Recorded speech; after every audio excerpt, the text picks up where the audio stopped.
Albertine Books, located at the Cultural Services of the French Embassy on Museum Mile in New York City, is much more than a place to buy books. It is also a place for engaging conversations, as was evident during the second edition of the Albertine Festival. Guests included Pulitzer-winning author Margot Jefferson, as well as award-winning Malian filmmaker Abderrahmane Sissako, whom we spoke with. Le désir d'être cinéaste, je pense que je l'ai eu à l'âge de 8 ans. But I think the desire to become a filmmaker, it came to me when I was 8 years old. Et, sauf que je me suis rendu compte de ça beaucoup plus tard. Except that I became aware of that much later. Parce que ce désir est arrivé sans aucun amour du cinéma en réalité. Sans aucun amour. Du cinéma. Because this desire came to me without any love for film as such. Aucune cinéphilie. No cinéphilie, nor Voilà. film buffness and so forth. Et, j'avais du mal avant de dire les raisons réelles pourquoi j'ai choisi de faire du cinéma. At first, I was having a hard time articulating my desire, why I had this desire to do filmmaking. Par pudeur, je crois. I think a form of prudishness or reserve, perhaps. Parce que, très brièvement, ma mère a eu un fils, un premier fils. Because just to mention this briefly, my mother had a firstborn son D'un premier mariage. from a previous marriage. Et qu'elle a perdu, entre guillemets, lorsqu'il avait 4 ans. And then she, quote unquote, lost him when he was 4 years old. C'est-à-dire, le père de ce garçon a amené le garçon avec lui. Meaning that the father of the son took the son with him. Voilà. Et mes sœurs et mes frères et moi avons grandi dans l'évocation quasi quotidienne de ce frère. And my brothers and sisters and myself grew up in this environment where this other son was mentioned on a quasi-daily basis. Et donc, elle parlait de Chérif tout le temps. So she was speaking about Chérif all the time. Et un jour, elle est partie en voyage. And one day she went on a trip. Et elle est revenue. And she came back. Et elle avait une photo d'elle avec Chérif qui avait 25 ans. And she had a photograph of herself with Chérif, who was then 25 years old. Et à partir de ce moment-là, elle a commencé à dire Chérif fait des études de cinéma. And from that moment on, she started to talk about Chérif doing cinema studies. Et je crois que c'est en ce moment-là qu'est née pour moi vraiment l'envie de ressembler à ce frère. And I think that it was at that moment that this desire was born in me to resemble this brother. Et par amour certainement pour ma mère.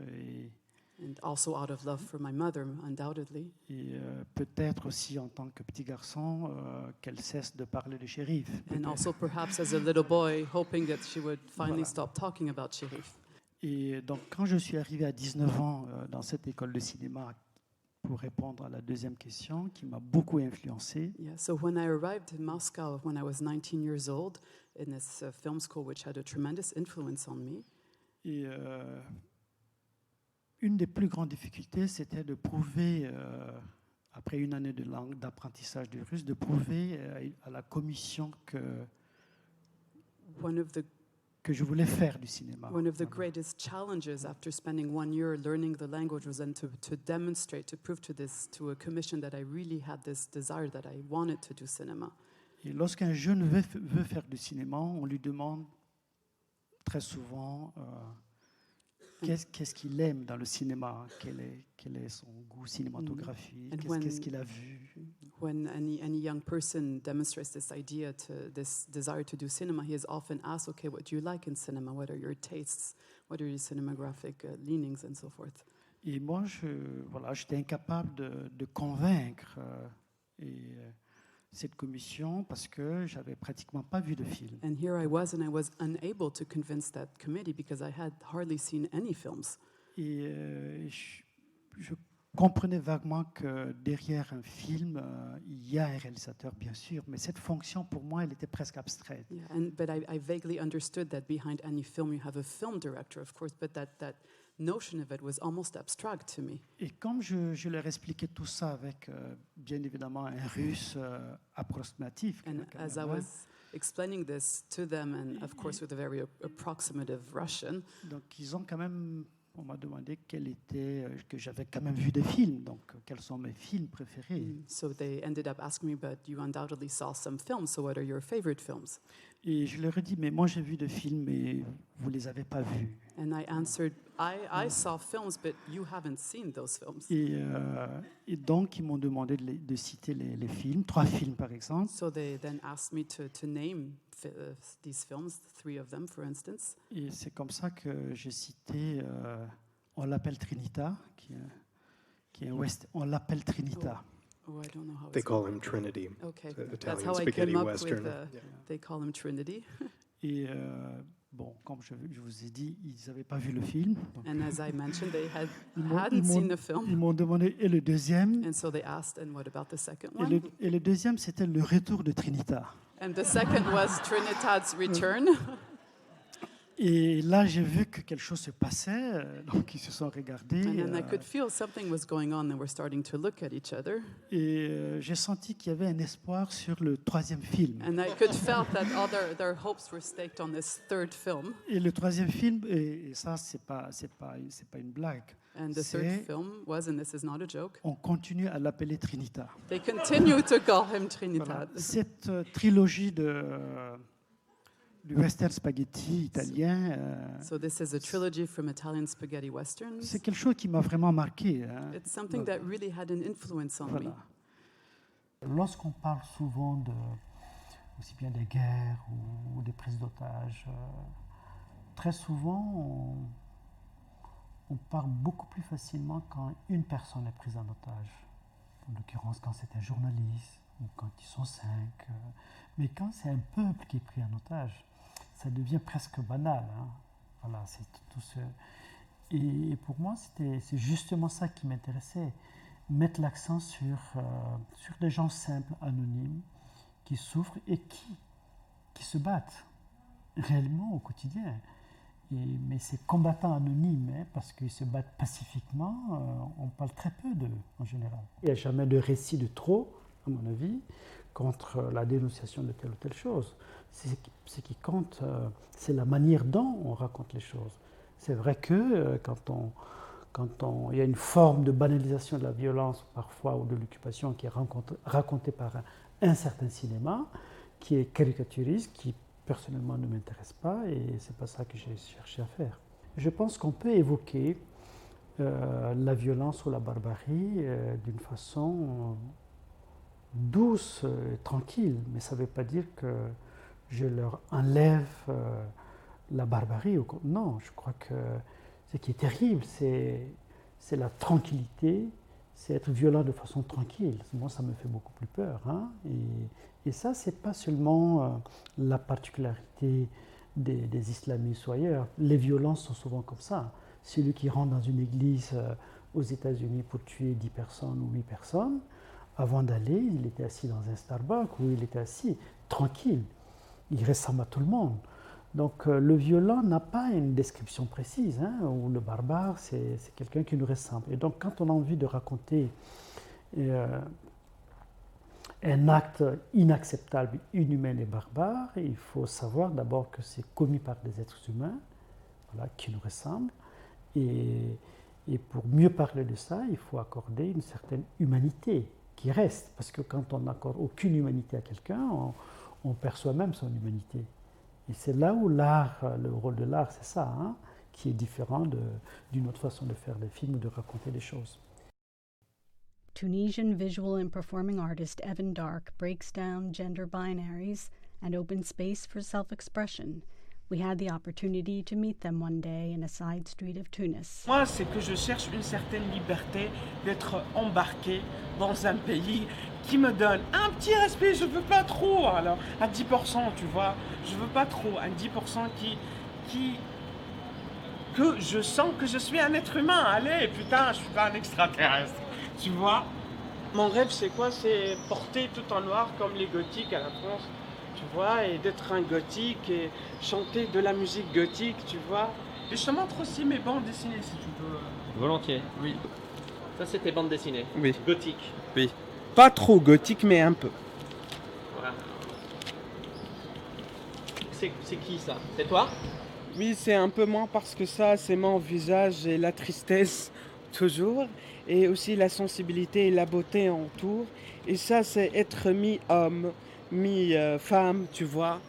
Comme les shemales, tu vois. Ici en Tunisie, à un certain moment, tu crois que vous êtes une nana ou je sais pas quoi parce que vous êtes différent. Non, je suis un homme et je suis un homme différent.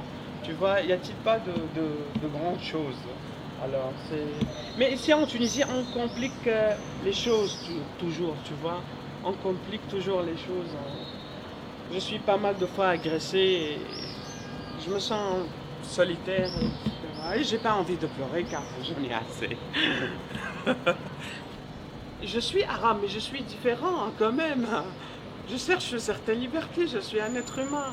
Je n'ai marre d'être ignoré tout le temps. Le conservatoire, le street tunisien, les copains homophobes et oh, woo! I'm a spiritual singer. You're a spiritual singer. Yeah, I like to sing, you know, the dark side, talking about the dark side, about people, about ignoring people, about loser people, you know, about to be different. I'm really happy to find someone give to me a chance to be, you know, just human, just to talk, just to be, you know. Thank you for you and thank you for this. What would be a song that you could sing that represents you today in Tunisia? That feeling. Can you close the door, please? Sure. I'm ready now.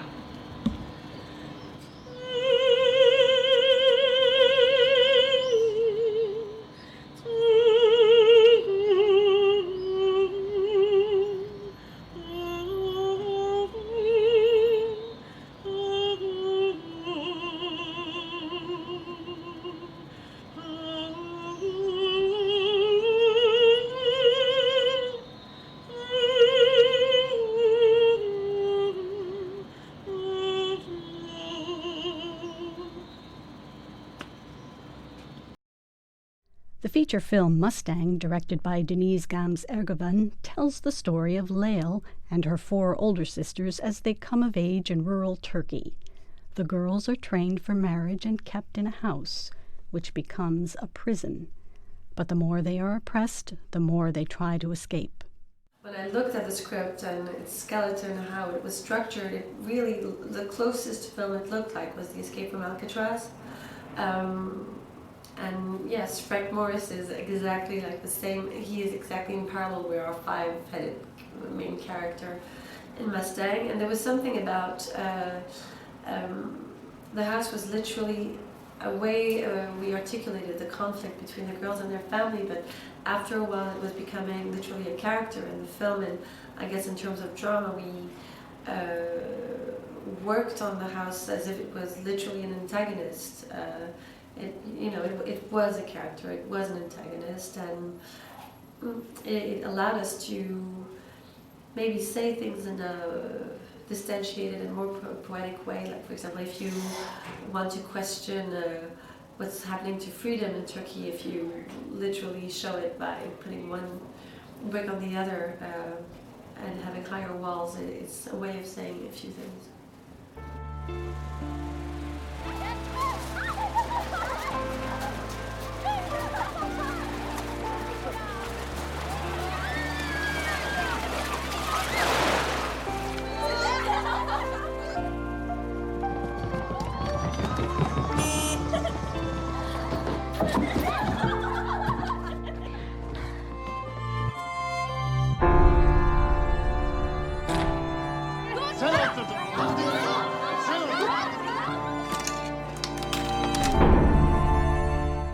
What I'm saying about the place of women is, we're in a society which is extremely patriarchal, and we're so used to it and familiar to it that, like, change before even you start changing it, saying, okay, there's this thing maybe we can discuss about.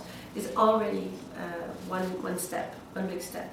So generating empathy in the eyes of the spectators, whether they are like just the opposite gender of the girls in the country or across the world, is really something important. And just that already is like voicing what these girls feel like. Is already something, because I guess in these societies you have something which is extremely one-sided in terms of perspective, and I guess that what women want and desire is rarely voiced and seen, and in art history and cinema history that you have little material made by women, and it's important in a way that it's literally, femininity is literally like unexplored territory. It's really places where you have the impression no cameras have been there, and every step of the way of the life of a woman I'm thinking, oh, nobody told me about this or this, and you know, for example, where do you see a woman breastfeed in a film, or like there's so many things across the road the way in which you feel like unexplored, and just that is already quite a political step. Her şey göz açıp kapayana kadar değişti.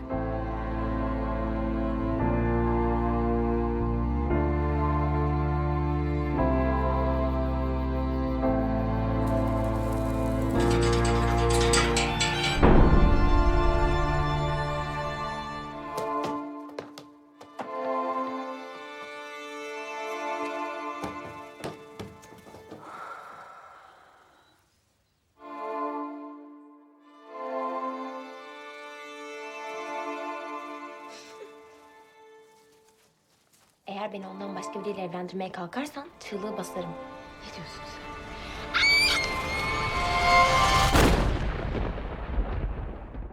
There was this urgent desire to tell what it is to be a woman, and getting specifically into what it is to be a woman in Turkey. It's a question around which the idea of society is very much articulated since a few years in Turkey. There's a very conservative government since 2002 who is voicing an idea of the way people should live, and it's always on the question of women. And they're extremely vocal about what women should do, not do, how many children they should have, and all those things. And yes, it was about time the subject, the women were embracing their own faith and voicing what they wanted and their aspirations, and becoming the subject of action, not just of the discussion.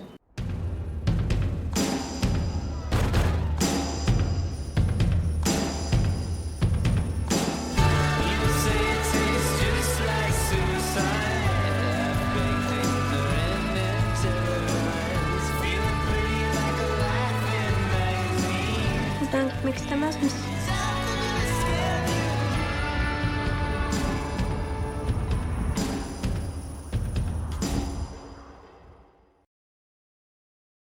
Haitian novelist and poet Lionel Trouillot writes in French and Haitian Creole and teaches in Port-au-Prince, where he lives. Recently, he came to visit New York University, where he addressed an elite academic audience and warned them about apolitical discourse. The case of the thinkers from Martinique and Guadeloupe is very interesting. They want to talk about Martinique and Guadeloupe. They want to talk about the identity. They want to talk about the specificity. But their discourse comes short whenever you get to the political question. And I believe they talk more about, the themes in Patrick Chamoiseau's work, or even Edouard Glissant's work in Paris, than in Fort-de-France. We are given some sort of culturalism when we're talking about the Caribbean, and we do evacuate the political questions. That's why they don't take us seriously. How can Patrick Chamoiseau talk about Jean-Jacques Dessalines? He has to be French to be published by Gallimard. We have the dominant tendency is to look for the roots, historical and cultural, of the Caribbean identity in transplantation and slavery. I was 2 years ago at the Congress of Caribbean Writers, and the title was L'épopée de la Caraïbe. And after 2 days, I realized that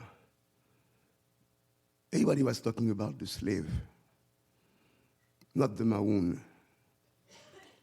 Everybody was talking about Toussaint Louverture, not about Delgrès nor Jean-Jacques Dessalines.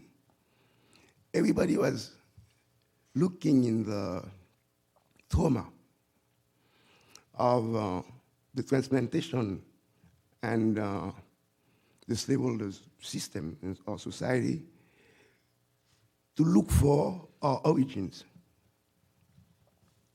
You can do that to people. Our origin, in my eyes, we must look for it in the actions, forms, some spontaneous, some elaborate, of resistance and destruction of the colonial system. How can we talk about a common imaginary when there is a denial of the historical reality? The Haitian bourgeoisie does not want to be black. Let's not talk about the Dominican Republic.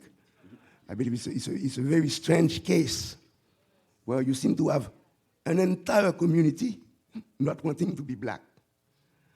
How can we talk about Caribbean imaginary if the question of the importance of blackness in our origin and history is denied by the people who govern our islands and our lands in general?